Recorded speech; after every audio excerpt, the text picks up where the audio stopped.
அது ஒரு பாஸ்டருக்கு அடையாளமிட்டு காண்பிப்பதற்கல்ல, ஒரு சபைக்கு காண்பிப்பதற்கல்ல.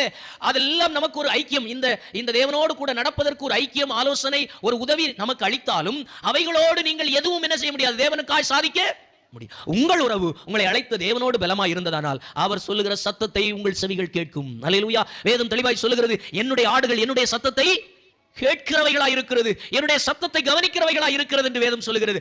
அவருடைய சத்தத்தை நீங்களும் நானும் கேட்க வேண்டும் என்பதே நம்முடைய விசுவாச வாழ்க்கையின் ஆதாரமாய் இருக்கிறது.